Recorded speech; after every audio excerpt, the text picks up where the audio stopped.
साथियों नमस्कार। भाई बहन के पर्व रक्षाबंधन की आप सब लोगों को हार्दिक शुभकामनाएं।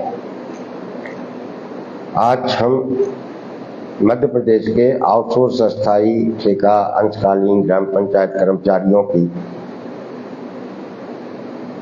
स्थिति के बारे में, उनके सामने आ रही मुश्किलों के सामने और भविष्य में उनके होने वाले आंदोलन के बारे में चर्चा करेंगे। आज पूरे मध्य प्रदेश से, हर जिले से, हर विभाग के कर्मचारियों की तरफ से आ रहे मैसेज, फोन बताते हैं कि हमारा आउटसोर्स अस्थायी कर्मचारी जो बड़ी संख्या में हैं, उसे पिछले 6-8 महीने से वेतन नहीं मिला है। स्कूलों में, कॉलेजों में स्थिति ये है कि कहीं 10-10, 12-12 घंटे, 12 महीने का वेतन नहीं मिला है। मध्य प्रदेश में वेतन नहीं मिलने की बड़ी समस्या सामने आई हुई है।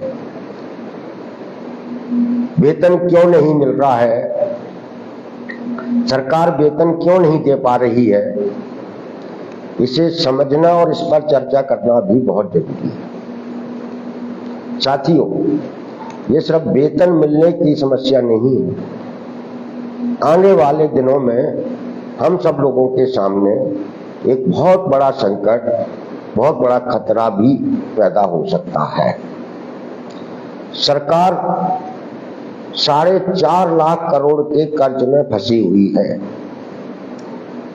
4.5 लाख करोड़ का मतलब होता है कि मध्य प्रदेश के अंदर जितने भी वेयर हाउस हैं, जिसमें जितना गेहूं भरा जाता है, मक्का भरा जाता है, वह सारे वेयर हाउस नोटों से भरे जा सकते हैं। 4.5 लाख करोड़ इतना पैसा होता है। ये 4.5 लाख करोड़ अगर हमारे मध्य प्रदेश के आउटसोर्स अस्थायी ठेका अंशकालीन ग्राम पंचायत कर्मचारियों के वेतन में 10,000 की मामूली सी बढ़ोतरी करके खर्च किया जाता, तो ये जो हमारा 15 लाख 20 लाख जो अस्थायी आउटसोर्स कर्मचारी है, इसे 100 साल तक 30,000 रुपए महीना वेतन दिया जा सकता था। इतनी बड़ी रकम है। अब जो 4.5 लाख करोड़ के कर्ज में फंसी हुई सरकार ने सबसे पहला हमला मध्य प्रदेश के आउटसोर्स अस्थायी अंशकालीन ग्राम पंचायत कर्मचारियों पे किया, जिन्हें तुच्छ सा भुखमरी का वेतन मिलता है। पहला हमला तो न्यूनतम वेतन में हुई बढ़ोतरी को कोर्ट से स्टे दिलवाकर किया गया। हम भले ही ये कह सकते हैं कि कंपनी मालिकों ने कोर्ट में जाके स्टे लिया है, लेकिन कंपनी मालिकों ने नहीं। इसमें सरकार की मिली भगत है पूरी तरीके से, क्योंकि सरकार को भी अपने 10 लाख आउटसोर्स अस्थायी कर्मचारियों के वेतन को बढ़ाना पड़ता, उन्हें बढ़ा हुआ वेतन देना पड़ता। कर्ज में डूबी हुई सरकार ने और अधिक बोझ न पड़े, उससे बचने के लिए कंपनी मालिकों को उकसाया और कोर्ट में पहुंचा दिया मामले को। सरकार की संदिग्धता इसी से सामने आती है कि 4-5 महीने गुजर गए, सरकार ने अभी तक इस मामले पर पक्ष नहीं रखा है। तो पहला हमला तो हमारा वेतन वृद्धि को रुकवाने के रूप में सामने आया है। दूसरा हमला 6-6, 8-8 महीने से वेतन नहीं देने के रूप में सामने आ रहा है। कितने शर्म की बात है कि जिनको 4,000, 5,000, 6,000, 7,000 रुपए महीने का वेतन मिलता है और सरकार उनके वेतन को भी नहीं देना चाह रही है। अब सवाल ये उठता है कि आखिर सरकार का ये जो खजाना है पूरा का पूरा, वह खर्च कहां हो रहा है। 4.5 लाख करोड़ खर्च कर दिए गए और कर्ज ले रही है सरकार, लेकिन इसकी एक फूटी कौड़ी भी हमारे आउटसोर्स अस्थायी अंशकालीन कर्मचारियों के ऊपर खर्च नहीं की जा रही है। यह सबसे बड़ा चिंता का विषय है। और अपनी असफलताओं को छिपाने के लिए सरकार या सरकारी पार्टी के नेता ने ऐसा माया जाल बुना है कि वह सुबह से लेकर रात तक सिर्फ उन्हीं के भाषण चैनलों पर, सोशल मीडिया पर जनता के बीच में वही लोग दिखाई देते हैं, जिसके कारण ये जो लाखों के लोग जो पीड़ित प्रताड़ित हैं, 8-8 महीने से वेतन से वंचित हैं, उनको न अखबारों में जगह मिलती है, न उनकी कोई बात सुनता है, न उनकी कोई बात कर रहा है। प्रशासनिक अधिकारी भी सरकार के मंत्रियों, मुख्यमंत्री, मंत्रियों, विधायकों, सांसदों की आवभगत में लगी हुई है। इसलिए प्रशासनिक मशीनरी भी हमारे छोटे कर्मचारियों की तरफ ध्यान नहीं दे पा रही है। ये एक बहुत नए तरीके का हमला है आप लोगों के ऊपर, जिसे भी समझने की जरूरत है। इन सबसे बाहर निकलने के लिए और मध्य प्रदेश में जिस तरीके से सरकार ने पूरे सरकारी सेक्टर को ठेकेदारों के, कंपनियों के हवाले कर दिया है, बेच दिया है, जिसमें आप लोग नौकरी कर रहे हैं, यह आने वाली पीढ़ियों के लिए भी और आपके लिए भी बहुत मुश्किलों भरा जीवन जीने पर मजबूर कर देंगी।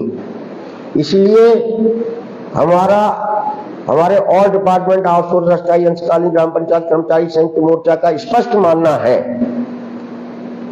कि हमें यदि इस अब तक की सबसे अन्यायकारी प्रथा को खत्म कराना है तो उसके लिए एकजुट होना पड़ेगा, संघर्ष करना ही पड़ेगा। हम लोग 1-1.5 साल के सक्रियता के बाद सरकार को इतना न्यूनतम वेतन रिवाइज करने के लिए मजबूर कर सके थे, लेकिन हम लोगों के शांत हो जाने के बाद सरकार ने उसको रुकवा दिया। इसीलिए हम लोगों ने ये तय किया है कि हम अपनी सक्रियता को निरंतर बनाए रखेंगे। इसलिए हम लोगों ने इस बार 22 सितंबर 2024 को भोपाल में कामगार क्रांति आंदोलन का आह्वान किया है और यह 3 दिन का आंदोलन होगा, जिसमें और ये इस अन्यायकारी आउटसोर्स अस्थायी प्रथा को हमेशा के लिए समाप्त कराने का आंदोलन भी साबित होगा। अभी परिस्थितियां इसलिए हम लोगों के अनुकूल है कि हाल ही में हरियाणा सरकार ने आउटसोर्स अस्थायी कर्मचारियों को नियमितीकरण के बारे में फैसला किया है। झारखंड सरकार पहले ही कर चुकी है, हिमाचल सरकार ने भी कुछ सुधार किए हैं। इस तरीके से राज्यों में जहां बड़ी संख्या में आउटसोर्स हुआ है, वहां हर जगह इस दिशा में सुधार होने शुरू हुए हैं। लेकिन ये सुधार हो रहे हैं तो उनके आंदोलनों के जरिए हो रहे हैं। लगातार लोग अपनी बात करते आ रहे हैं। मध्य प्रदेश में भी हम लोगों ने लगातार अपनी बात को करते रहने की रणनीति अपनाई, ज्ञापन दे रहे हैं, धरने दे रहे हैं, प्रदर्शन कर रहे हैं, रैली निकाल रहे हैं। इसके कारण मध्य प्रदेश में सिर्फ आउटसोर्स अस्थायी कर्मचारियों की चर्चा शुरू हुई है मीडिया में, सोशल मीडिया में, नेताओं में, लेकिन अभी तक कोई ऐसा ठोस सरकार की तरफ से संकेत नहीं मिला है कि वह आप लोगों के भविष्य के बारे में चिंतित है। अखबारों ने भी कुछ दिन पहले खबर छापी थी, हमारे 2023 के आंदोलन के बाद जो श्रम विभाग के जो लेटर निकले थे, उन लेटरों को 1 साल बाद अखबारों ने छापा है कि आउटसोर्स कर्मचारियों को ग्रेच्युटी, बीमा वगैरह वगैरह दिया जाएगा। यह कुछ दिनों से आप लोगों की जो सक्रियता चल रही थी, उसके ही कारण मीडिया भी आउटसोर्स अस्थायी कर्मचारियों को थोड़ा बहुत स्पेस देने की मानसिकता में आया है। इसलिए साथियों, मेरा आपसे आग्रह है कि यदि आप अपने भविष्य को सुरक्षित कराना चाहते हैं और इस अन्यायकारी प्रथा को हमेशा के लिए समाप्त कराना चाहते हैं, तब आपके पास एक ही रास्ता है, वो रास्ता है संघर्ष का रास्ता। संघर्ष के रास्ते पर चलकर ही हम अपने बेहतर भविष्य को बेहतर बना सकते हैं और अपनी आने वाली पीढ़ियों के भविष्य को भी सुरक्षित करा सकते हैं। संघर्ष की एक खासियत होती है कि वो हमेशा जीतता है। संगठन हारते रहते हैं, संगठन नेताओं के पिछलग्गू भी बन जाते हैं, संगठन के नेता मंत्रियों, विधायकों, अधिकारियों के सामने गिड़गिड़ाते भी हैं, लेकिन आंदोलन एक ऐसा मंच होता है जो सिर्फ और सिर्फ जीतता है। उस आंदोलन से ही सरकारें, नेता, मंत्री, अधिकारी, विधायक ये डरते हैं। इसलिए साथियों, आप लोग संघर्ष के रास्ते पर चलें। आपको आज से ही बिना खर्च के 3 काम करना शुरू कर देना चाहिए। नंबर 1, ये सोशल मीडिया इस समय सबसे ताकतवर चीज है। आपके साथ जो अन्याय हो रहा है, उस अन्याय को सोशल मीडिया के जरिए आम लोगों तक पहुंचाएं। मध्य प्रदेश में पिछले 15-20 साल में क्लास 4 और क्लास 3 की नौकरियां नहीं निकली हैं। क्लास 4 और क्लास 3 पूरी तरीके से आउटसोर्स अस्थायी कर दिया गया है और क्लास 4 और क्लास 3 में सबसे ज्यादा रोजगार मिलता है और इसमें गरीब, दलित, आदिवासी, ओबीसी, मध्यम वर्गीय परिवारों के लोग नौकरी करते हैं। यानी कि सरकार ने हम मध्यम वर्गीय गरीब परिवारों के सरकारी कर्मचारी बनने के अधिकार को खत्म कर दिया है। ये आपको लोगों को बताना है, तब जाकर सरकार को कहीं शर्म आएगी। इसलिए सोशल मीडिया का अधिक से अधिक उपयोग करें। फेसबुक, व्हाट्सएप, ट्विटर और सरकार के मुख्यमंत्री, मंत्री, विधायक, नेता, इन सबको टैग करें और 22 सितंबर का कामगार क्रांति आंदोलन को हैशटैग करें। दूसरा, आप सब लोग जिस जिले में भी रहते हैं, उस जिले में आप जैसे हर विभाग में आउटसोर्स, अस्थायी, अंशकालीन ग्राम पंचायत कर्मचारी हैं। हर जिले में आज से लेकर 20 सितंबर तक जितने अधिक से अधिक ज्ञापन, धरने, प्रदर्शन कर सकते हैं करें। सबको साथ लेकर कोशिश करें किसी एक दिन, किसी एक जिले में सब लोग मिलकर एक रैली निकालें और ज्ञापन दें मुख्यमंत्री के नाम। उसका भी एक बड़ा असर पड़ता है और वो जो जिलों में रैली, धरने, प्रदर्शन होते हैं, उसका संदेश भी भोपाल तक आता है, मुख्यमंत्री तक पहुंचता है। उससे भी सरकार दबाव में आती है। इसलिए आप लोग 20 सितंबर तक जिला, ब्लॉक में इस अभियान को, कामगार क्रांति आंदोलन के संदेश को लोगों तक ले जाने का काम करें और मीडिया में अपनी गतिविधियों की रिपोर्ट दें। तीसरा, जैसा हम लोगों ने तय किया है कि हमें इस आंदोलन को एक जन आंदोलन में तब्दील करना है और ये जन आंदोलन में जब ही तब्दील होगा जब हम कुछ नया करेंगे और नया हम लोग कर सकते हैं।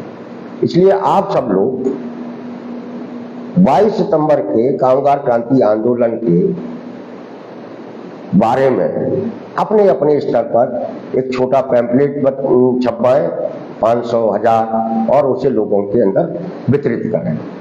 नए नए नारे तैयार करें और उस नारों के जरिए लोगों में अपने साथ हो रहे अन्याय का संदेश भेजें। और जो भी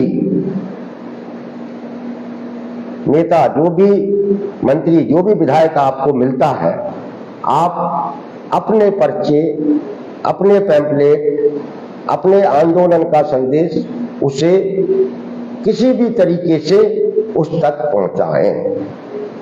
जितने ज्यादा लोगों तक, जितने नेता, अधिकारी, मंत्रियों तक आपके आंदोलन का संदेश पहुंचेगा, सरकार पर उतना अधिक दबाव बनेगा। 22 सितंबर का आंदोलन आर पार का आंदोलन है। इसके लिए हम अभी तक कई जिलों के अंदर बैठक करके आ चुके हैं।